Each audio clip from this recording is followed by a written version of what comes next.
കഴിഞ്ഞ ദിവസം പ്രധാനമന്ത്രി നരേന്ദ്രമോദിയുടെ വസതിയിൽ നടന്ന ഈ ക്രിസ്മസ് വിരുന്ന് സൽക്കാരം അത് വെറുതെയാകില്ല എന്നാണ് സൂചന.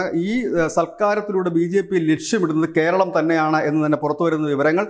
അടുത്ത മാസം പ്രധാനമന്ത്രി നരേന്ദ്രമോദി തൃശ്ശൂരിലെത്തുമ്പോൾ വീണ്ടും ഈ മതം മേലധ്യക്ഷന്മാരുമായി കാണും. ഏതായാലും കഴിഞ്ഞ ദിവസം നടന്ന ഈ വിരുന്ന് സൽക്കാരത്തിൽ വിവിധ സഭകൾ, കേരളത്തിലുള്ള വിവിധ സഭകൾ സംതൃപ്തി രേഖപ്പെടുത്തിയ വിവരം കൂടി പുറത്തു വരുന്നു. ഒപ്പം തന്നെ മാർപ്പാപ്പ ഇന്ത്യയിലെത്തും എന്ന് പ്രധാനമന്ത്രി ഈ സഭാ നേതൃത്വത്തിന് ഉറപ്പ് നൽകിയിരുന്നു. കഴിഞ്ഞ വർഷം പ്രധാനമന്ത്രി നേരിട്ട് പോയി ക്ഷണിക്കുകയായിരുന്നു മാർപ്പാപ്പ ഇന്ത്യയിലേക്ക് വരുവാനായിട്ട്. ഏതായാലും 2024 ആദ്യം തന്നെ മാർപ്പാപ്പ ഇന്ത്യയിലെത്തും. അതിലൊരു വേദി, 4 വേദികളാണ് എന്നാണ് മുൻപ് പറഞ്ഞു കേട്ടിരുന്നത്. അതിലൊരു വേദി കേരളമായിരിക്കും എന്ന് നേരത്തെ തന്നെ സൂചനയുണ്ട്. എന്നാൽ കേരളത്തിൽ തൃശ്ശൂരായിരിക്കും ആ വേദി എന്ന ഒരു സൂചനയുണ്ട്. കാരണം തൃശ്ശൂർ BJP ഏറ്റവും കൂടുതൽ ലക്ഷ്യം വെക്കുന്ന ഒരു മണ്ഡലം കൂടിയാണ്. സുരേഷ് ഗോപി അത്തരത്തിലൊരു നീക്കം നടത്തിയിരുന്നു എന്ന് മുൻപ് ചില റിപ്പോർട്ടുകളുണ്ടായിരുന്നു. ഏതായാലും ക്രൈസ്തവ സഭകളുമായി കൂടുതൽ അടുക്കുക എന്ന ലക്ഷ്യവുമായി BJP ഇന്നലെ നടത്തിയ വിരുന്നിൽ ഒതുങ്ങില്ല.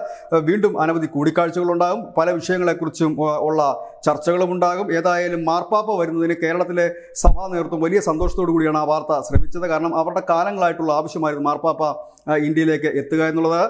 കഴിഞ്ഞ വർഷം പ്രധാനമന്ത്രി തന്നെ നേരിട്ട് പോയി മാർപ്പാപ്പ ക്ഷണിച്ചിരുന്നു. ഈ മാർപ്പാപ്പ വേറൊരു രാജ്യത്തിൻ്റെ അധിപനാണ്. അതുകൊണ്ട് തന്നെ അദ്ദേഹത്തിന് മറ്റു രാജ്യത്തേക്ക് വരുന്നതിന് അദ്ദേഹത്തിൻ്റെതായ സമയക്കുറവുകളും മറ്റും ഉള്ളതുകൊണ്ടാണ് നടക്കാതെ പോയത്. ഏതായാലും 2024 ആദ്യം തന്നെ അദ്ദേഹം എത്തുന്നുണ്ട്. അതിലൊരു വേദി കേരളമായിരിക്കുമെന്ന് ഏറെക്കുറെ ഉറപ്പായിരിക്കുന്ന ഒരു സാഹചര്യം കൂടാണ്. ഈ സാഹചര്യത്തിലാണ് കേരളം ലക്ഷ്യമിട്ട് BJP നീങ്ങുന്നത്. News desk, news India Malayalam.